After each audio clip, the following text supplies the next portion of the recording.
A decade ago, if someone had told you that one country would end up producing more than 80% of the world's solar panels, most people would have guessed the United States. After all, many of the breakthroughs behind modern solar technology emerged from American laboratories. The United States had the research universities, the venture capital, the engineering talent, and some of the world's largest energy companies. Instead, the country that ended up dominating the industry was China. And not by a little. Today, China produces roughly 82% of the world's solar panels. In some parts of the supply chain, the numbers are even more concentrated. Meanwhile, Washington keeps publishing reports explaining why this dominance is dangerous, strategically risky, and economically concerning. The strange part is that many of those reports are correct. The even stranger part is that China kept building factories while the reports were being written. That sounds harsh, but it's difficult to understand the solar story without acknowledging an uncomfortable reality. Manufacturing leadership and technological leadership are not the same thing. A country can invent something and still lose the industry built around it.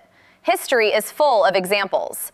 Britain pioneered many industrial technologies and later watched production move elsewhere. America helped create consumer electronics and eventually saw large portions of that manufacturing migrate to Asia. Solar may simply be the latest chapter. The popular explanation is straightforward. China subsidized its solar industry. Western governments did not.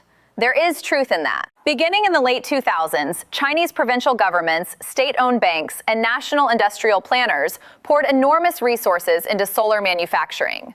Companies received cheap land, favorable loans, infrastructure support, and patient capital. Western competitors looked at profit margins quarter by quarter. Chinese firms looked at decades. The result was brutal. Factories grew larger, production costs fell, supply chains clustered together, equipment suppliers moved nearby, specialized workers accumulated experience. Engineers solved problems faster because every major component supplier was often located within a few hours of the final assembly plant. Scale started creating more scale, and once that process begins, it becomes very difficult to reverse. A factory producing 10 million solar panels annually learns things a factory producing 1 million never will. Small efficiency improvements become massive advantages when repeated millions of times. This is where many discussions about solar become misleading. People often talk as if China's success came from cheap labor. That explanation might have worked 15 years ago. It doesn't work today. Modern solar manufacturing is increasingly automated. Robots don't care whether they're operating in Shanghai, Texas, or Germany. What matters is the ecosystem around them: suppliers, logistics networks, engineering talent, financing, and the willingness to expand capacity before demand fully arrives. China built that ecosystem. The United States largely assumed market forces would handle the rest. Sometimes they did. This time they didn't. And here's the question that sits underneath the entire debate. If solar panels are becoming one of the most important products of the 21st century, why did the world's largest economy allow itself to become so dependent on another country for them? Because this story isn't just about climate policy. It isn't even primarily about energy. It's about whether advanced economies still know how to turn innovation into large-scale production. That's a much bigger question. And once you start looking beyond solar panels themselves, you begin to see why governments from Washington to Brussels suddenly sound nervous. The numbers they're worried about don't stop at solar, not even close. The easiest explanation for China's solar dominance is that Beijing spent a lot of money. The more useful explanation is that Beijing spent money on the right bottlenecks. That's a different thing. Consider what happens before a solar panel reaches a rooftop. Quartz has to be refined into polysilicon. That polysilicon becomes wafers. The wafers become solar cells. The cells become modules. Then everything must be shipped, installed, maintained, and financed. Each step sounds simple until you try building it at national scale. China didn't just build panel factories. It built nearly the entire chain. By 2023, Chinese firms controlled the overwhelming majority of global polysilicon production, wafer manufacturing, and solar cell capacity. If solar manufacturing were a restaurant, China wouldn't just own the kitchen. It would own the farms, the trucks, the refrigeration system, and most of the cookware.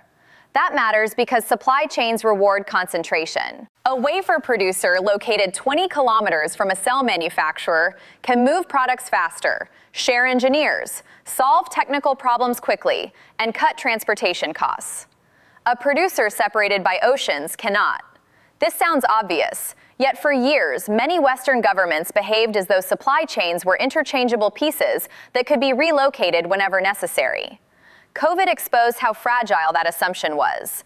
The solar industry exposed it again. What makes the story more interesting is that China didn't begin with an unbeatable advantage. In the early 2000s, several Western companies were regarded as industry leaders. Germany was a major force. American firms possessed advanced technology. Japanese manufacturers remained highly competitive. China entered a crowded field. Then it started playing a different game. While competitors focused on maximizing returns, Chinese manufacturers focused on maximizing capacity. Profit margins often looked terrible. Analysts questioned the strategy. Some firms accumulated debt that would have alarmed investors in New York or London, but capacity kept growing, and growing, and growing. One former executive in the industry described it as competing against companies that seemed willing to endure years of pain in exchange for market share. That sounds irrational until market share eventually becomes dominance. Then it starts looking calculated.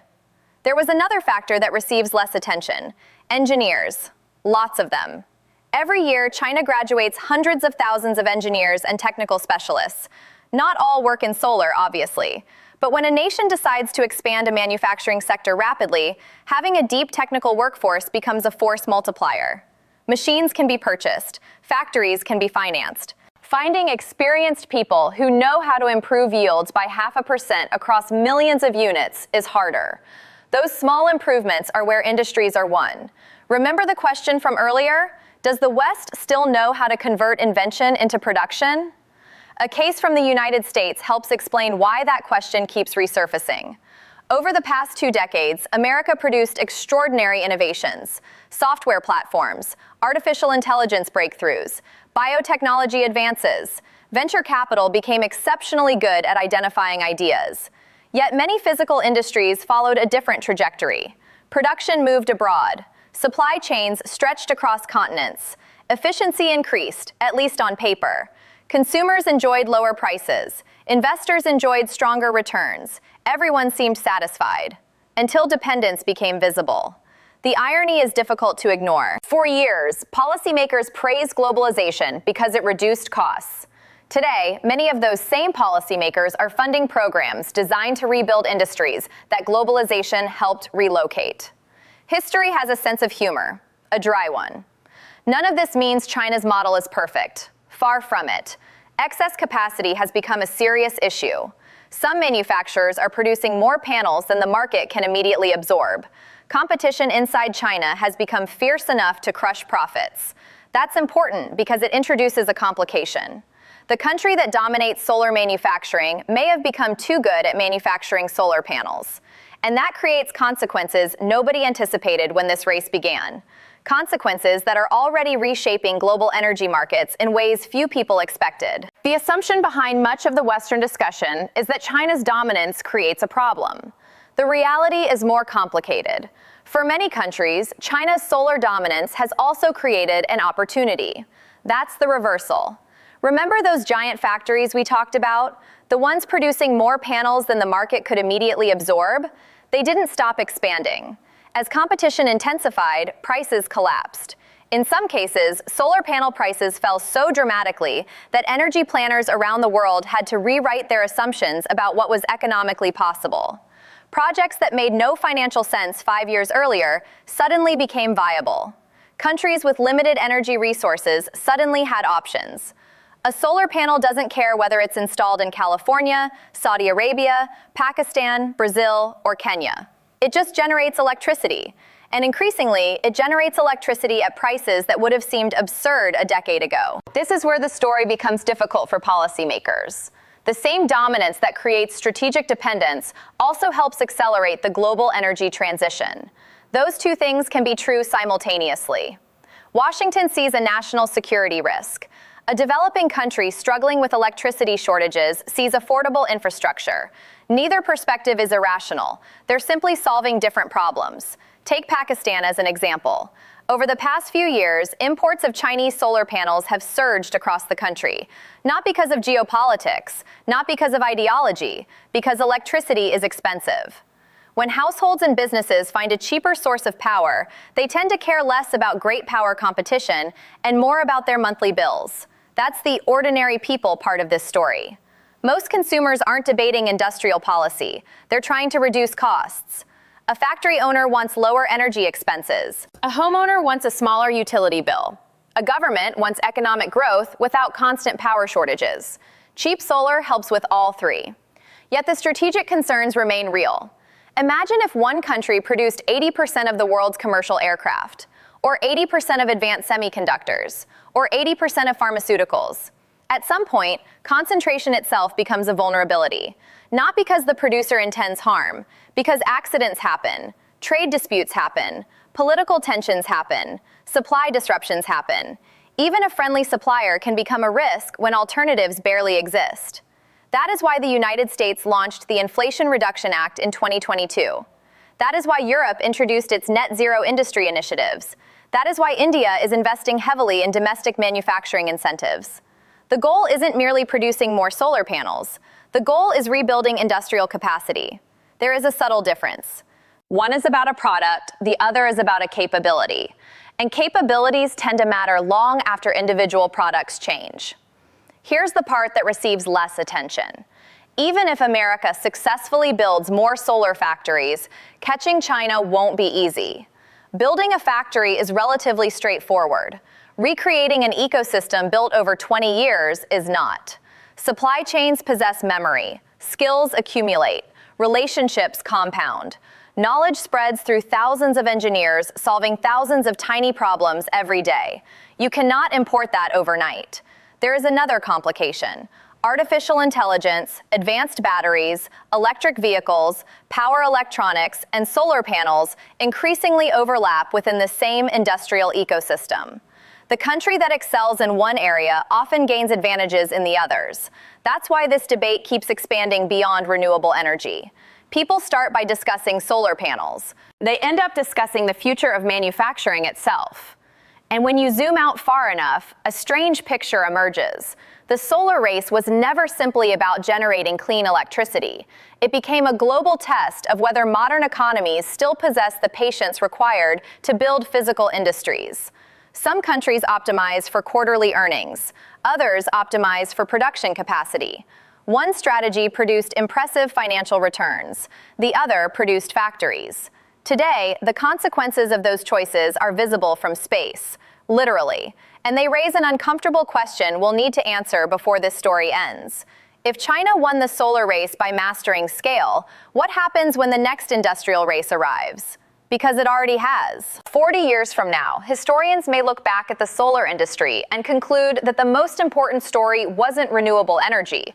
It was industrial capacity, the ability to take an idea and produce it at scale. Because that's the thread connecting everything we've discussed. The laboratories mattered, the patents mattered, the research mattered, but the factories mattered too. And somewhere along the way, many advanced economies began treating manufacturing as something that naturally followed innovation, as if invention automatically guaranteed production. The solar industry demonstrated that it doesn't. A country can lead in research and still lose the market. A country can create breakthrough technologies and still watch someone else dominate the supply chain. Those are not hypothetical risks anymore. They're historical facts.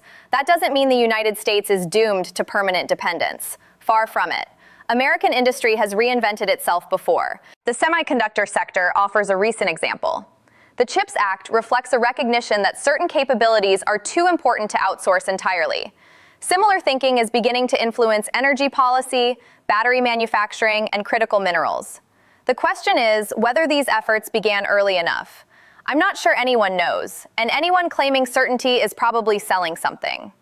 There is also a common mistake in how this debate gets framed. People often describe the situation as America versus China. That makes for good headlines. Reality is messier. The global demand for electricity is rising rapidly. Data centers consume more power. Electric vehicles require more power. Developing economies need more power. Artificial intelligence infrastructure requires enormous amounts of power. The world doesn't need fewer solar panels. It probably needs dramatically more. Which means China may not merely be competing against other countries. It may be helping supply a market so large that multiple manufacturing ecosystems eventually become necessary. That's the optimistic interpretation. There is another possibility. China's lead continues widening. Western reshoring efforts move slower than expected. Supply chains become even more concentrated. Future governments discover that rebuilding industrial ecosystems takes longer than winning elections. That outcome cannot be dismissed either. Personally, I think the final answer lies somewhere between those extremes. The United States will rebuild portions of its solar industry. Europe will protect strategic sectors. India will expand manufacturing capacity. Southeast Asia will absorb part of the supply chain. Yet China's position remains stronger than many people appreciate. Not because of one policy, not because of one subsidy, not because of one company, because 20 years of accumulated experience are difficult to replicate. Experience compounds. Factories learn, engineers learn, entire regions learn, and those lessons don't appear on balance sheets. That's why the title of this video is funny and a little uncomfortable. China produces most of the world's solar panels. America produces reports explaining why that's a problem. The reports aren't wrong, but reports and factories serve different purposes. One analyzes reality, the other shapes it. If I had to make a prediction, it would be this. The next major industrial competition, whether it's advanced batteries, grid infrastructure, robotics, nuclear components, or technologies that don't even exist yet, will be decided less by who invents first and more by who scales fastest. That may be the real lesson of solar. Not that China won, but how it won. Remember the question from the opening. Do advanced economies still know how to convert innovation into large-scale production? The answer isn't no. It's that they're suddenly discovering how expensive it is to relearn. And that's a lesson worth paying attention to, because the next race has already started. If you enjoyed this analysis, subscribe and stick around. The stories that shape the future rarely begin where people are looking. Sometimes they begin in a factory everyone ignored until it became impossible to ignore. And by then, someone else is already building the next one.